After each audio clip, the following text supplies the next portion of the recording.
Salut à tous, c'est David. Aujourd'hui, nouvelle vidéo sur les angles marketing. En 2026, c'est super important de connaître cette notion d'angle marketing, que tu aies n'importe quel business et surtout du e-commerce, car sans angle marketing, tu ne peux pas vendre. C'est quoi un angle marketing? C'est le prisme sous lequel tu présentes ton produit à ton persona. Un produit peut avoir une multitude d'angles marketing.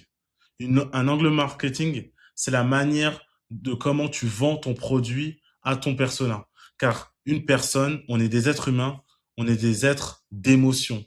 On a besoin d'une bonne raison pour acheter un produit. Par exemple, je vais acheter un collier, c'est pour la Saint-Valentin, c'est pour rendre ma copine joyeuse, ok? Sans angle marketing, ta publicité, elle se noie dans la masse, elle devient générique et donc elle n'attire pas l'attention. Tu as un bas ou crête, tu as des mauvais résultats, tu perds de l'argent. Donc, il faut que tu sois précis sur ton angle marketing. Il faut que tu arrêtes de tirer au fusil à pompe et tu vises au sniper une seule personne avec un angle marketing bien défini.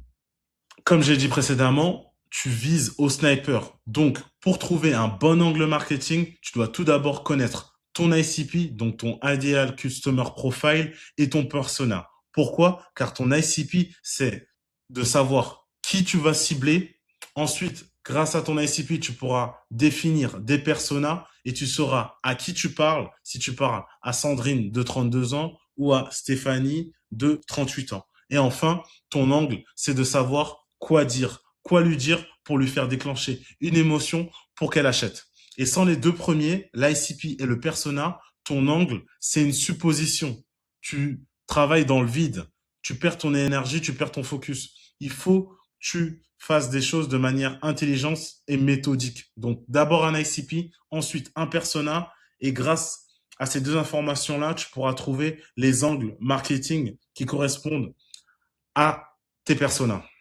Il existe une multitude d'angles marketing, mais on va parler des quatre fondamentaux qui permettent de convertir en e-commerce. Il y a l'angle de la douleur. L'angle de la douleur, c'est lorsque tu touches la frustration de ton prospect. Il y a l'angle du désir, c'est lorsque tu lui montres où il peut se projeter, où il veut aller. Il y a l'angle de la preuve sociale, c'est tout simplement le fait de lui montrer qu'il y a d'autres humains comme lui qui ont acheté ce produit-là et qui ont réussi à obtenir ce qu'ils souhaitent. Et enfin, il y a l'angle de la curiosité, c'est le fait de créer un gap qui doit combler. Ton produit, ça va être le pont entre sa position A malheureux et sa position B heureux.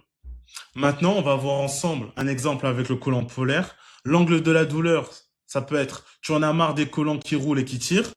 Donc maintenant, on va voir ensemble avec l'exemple du collant polaire 4 angles marketing. Donc on va continuer sur les mêmes angles. L'angle de la douleur, tu en as marre des collants qui roulent et qui tirent.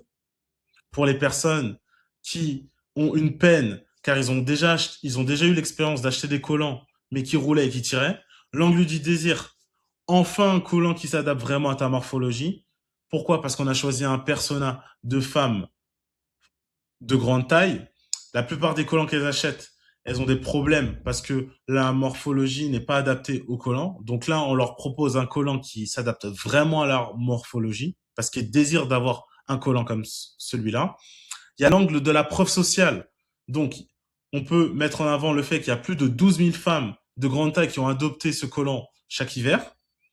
Et enfin, l'angle de la curiosité, c'est pourquoi les femmes de grande taille jettent leur collant après 2 lavages. Parce que leur collant, il se rétrécit au lavage, alors qu'avec notre collant polaire grande taille, il ne se rétrécit pas et en plus, il est adapté à ta morphologie. Comment choisir le bon angle marketing? C'est hyper simple. Il faut que tu te retournes vers tes documents de recherche, vers ton ICP et vers ton persona.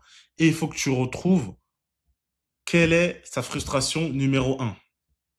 Ensuite, dès que tu as sa frustration numéro un, il te suffit de créer des publicités, des statiques ou des vidéos qui nomment explicitement sa frustration.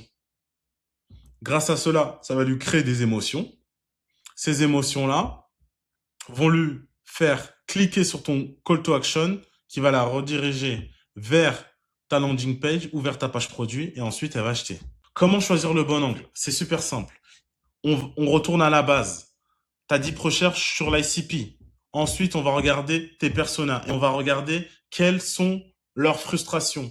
Et on va commencer par leur frustration numéro un. OK? Et cette frustration numéro un, on va la mixer avec la frustration numéro 2. Car on ne va pas tester plus de 2 angles marketing en même temps. Sinon, ça va fausser les données. Et ensuite, l'angle qui gagne, c'est l'angle qui obtient les meilleures métriques en termes de CTR, CPC, taux d'ajout au panier et taux de conversion. En conclusion, l'ICP plus le persona plus l'angle, tu vas savoir qui cibler, à qui parler et quoi lui dire. Et c'est grâce à ces 3 facteurs-là, tu vas réussir à faire décoller ta boutique e-commerce et avoir de la stabilité.